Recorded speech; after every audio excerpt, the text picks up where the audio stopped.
Hi everybody, I'm Ryan, and today we're going to talk about Simic Crab in Standard. We're talking about cards in the deck, overall strategy of the deck, and how to play the deck. Let's do it. So this is Simic Crab. Now what this deck is attempting to do is fill their graveyard as fast as possible with as many instants and sorceries as possible so they can cast Tolarian Terror and Eddy Merc Crab for very, very cheap, trigger up the Beanstalk a bunch to draw a bunch of cards, and tempo your opponent out while swinging for a lot every turn. What's cool as well is this deck acts as sort of a self-bounce deck as well. Playing this town ain't big enough because it triggers up the Beanstalk. Also allows us to get creatures out of the way while returning things like Up the Beanstalk and Stormchaser's Talent and stuff like that to our hand so that we can then replay it. That being said, let's go through the cards. First off, Rona's Vortex. This is a newer addition to the deck. It's return target creature or planeswalker you don't control to its owner's hand, and if the spell is kicked, put that permanent on the bottom of his owner's library instead. Now notice that the kicker is black. So yes, this is a Simic deck. It's actually started splashing black. We're playing some Gloomlake Verges over islands. And then in the sideboard, we have some more black cards we'd bring in alongside a swamp that we can grab with Analyze the Pollen and Bushwhack to become a pretty interesting Sultai deck. The thing about Rona's Vortex versus Unsummon is it needs to be your opponent's creature or planeswalker, while Unsummon can protect your own stuff, which is pretty important because we don't have a ton of threats in our deck. But for 4 mana, Rona's Vortex turns into not only getting something out of the way, but getting rid of it, and that's really good. We're paying for Sleight of Hand. Look at the top 2 cards of your library, put one of them into your hand, the other in the bottom of your library. It's just a 1 mana spell. That's an instant sorcery that can enter the graveyard and give us that card selection that this deck really, really needs. Seed of Hope is sort of like another Sleight of Hand. Mill 2 cards, you may put a permanent card from among the milled cards into your hand, and then you gain 2 life. This is actually better than Sleight of Hand in this deck because it puts Seed of Hope in our graveyard, possibly putting an additional instant sorcery in our graveyard, and then we get to select a permanent if we want to, and our permanents are our threats, you know, that's important. Plus gaining 2 life and it being an instant is non-zero as well. We're playing 4 Stormchaser's Talent. Stormchaser's Talent is a pretty beautiful card for this deck. It's level 1, creating a 1/1 blue-red otter creature token with prowess, and really what we can do is keep returning Stormchaser's Talent and getting stuff out of the way with this town ain't big enough, replaying it, and getting another otter with prowess, and we're casting so many instants and sorceries that's just ridiculous. We level it up for 4 mana to return a instant sorcery card from your graveyard to your hand, so whether we're still digging for stuff, we need an unsummon, or this town ain't big enough, it's great. And then it's level 3, which happens pretty rarely, but does happen because you draw so many cards, so we're able to hit our land drops. We're playing 6 mana. You may cast whenever you cast an instant sorcery spell, create a 1/1 blue-red auto creature token with prowess. So it's like a big end game, but really you're probably only going to do the first level, possibly level 2 if the game goes a little long. And then again, level 3 is super, super rare, but this is one of our threats and one of the best cards in our deck. We're playing 2 Unsummon, again, splitting with Rona's Vortex, mostly to get things out of the way, but also Unsummon is able to protect your creatures from removal spells because, again, we don't have a ton of threats, so it's important to protect them. We're playing 2 Analyze the Pollen and grab a basic land card, which is important for fixing our mana, especially since we have that sideboard swamp. And we can collect Evidence 8 to instead search for a creature or land card, which is really good since we bring in a couple 1-of creatures in the sideboard, but also it allows us to grab our threats, which is really important. Bushwhack is a fun card where we can search a library for a basic land card, reveal it, put it in your hand, then shuffle, which means, again, we can play less lands. We can fix our mana, but also you can have target creature you control fight target creature you do not control. So it's a decent removal spell as well because our creatures end up being pretty big, whether it be the prowess creature or Tolarian Terror or Eddy Merc Crab. We're already talking about Seed of Hope. So Cash Grab is another instant, which is really sweet because we get to leave mana up all the time. Mill 4 cards, put a permanent card from among the mill cards you milled this way into your hand. If you control a squirrel or return a squirrel card to your hand this way, create a food token. Now the squirrel thing just isn't gonna happen. However, it allows us to dig for Up the Beanstalk or our threats and Stormchaser's Talent or Eddy Merc Crab Tolarian Terror. And puts instant sorcery cards in our graveyard, which is what we're attempting to do.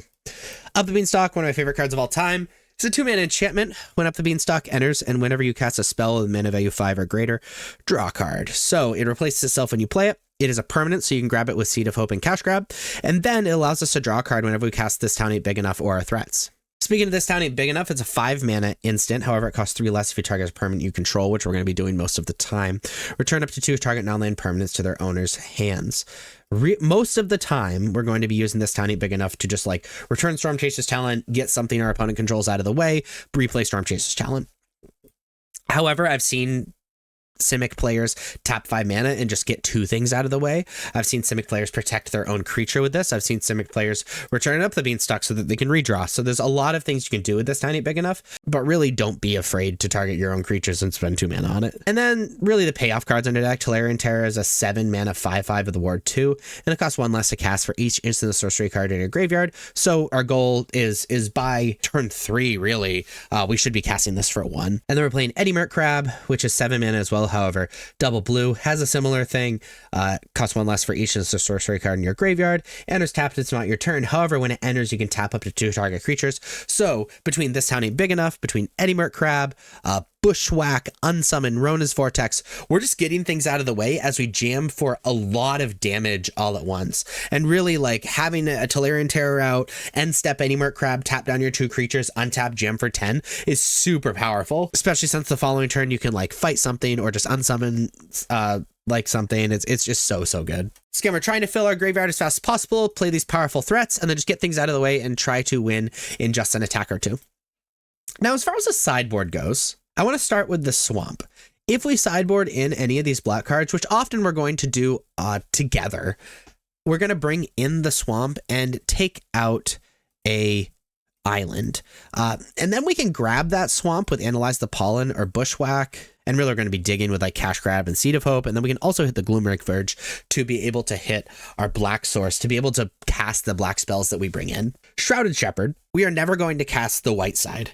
However, it is technically a permanent, so we can grab it with Seed of Hope and Cash Grab. And it's technically a creature, so we can grab with Analyze the Pollen as well, so that we can cleave shadows. In its adventure, creatures your opponent control get -1/-1 till end of turn. Very strong against a lot of the aggressive strategies, especially the Convoke strategies. That just happens to be a quote-unquote permanent.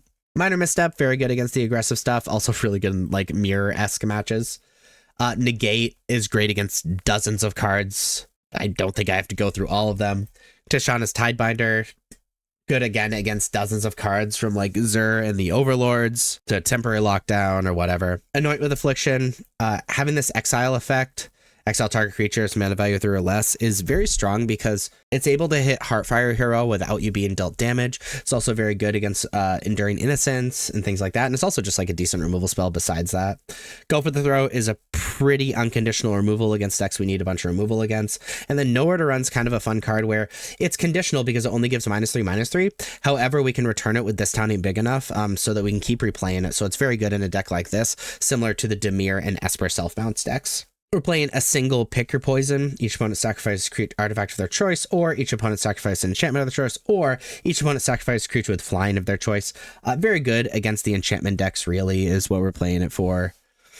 We're playing 2 Tear of Sunder, mostly for artifact or enchantment hate. However, we can side in that swamp to exile target non-land permanent instead. So against decks that we really think we're going to have to grind against, I'm thinking like black-green or something like that, it's decent to be able to just spend 4 mana and destroy a permanent, or exile a permanent rather. We're playing Keen-Eyed Curator as graveyard hate. Exiles a card from a graveyard for 1 mana. It's a 2/2 for, or excuse me, it's a 3/3 for 2. And as long as there are 4 or more card types among cards exiled, the Keen-Eyed Curator gets +4/+4 and trample, so it can become a pretty nasty threat and a decent mana dump. And we're playing the Swarm Weaver, which again is a permanent we can grab with Seed of Hope and Cash Grab, and a creature we can grab and Analyze the Pollen. And when Swarm Weaver enters, create 2 1/1 black and green insect creature tokens with flying. And with Delirium, and we can pretty easily get Delirium, as long as there are 4 or more card types among cards in your graveyard, insects and spiders you control get +1/+1 and have Death Touch. This is just a great mid-rangey card when we need more threats, and something we can bounce with Unsummon and This Town Ain't Big Enough pretty easily. But that is Simic-ish Crab. I say ish because it's kind of salty in the sideboard.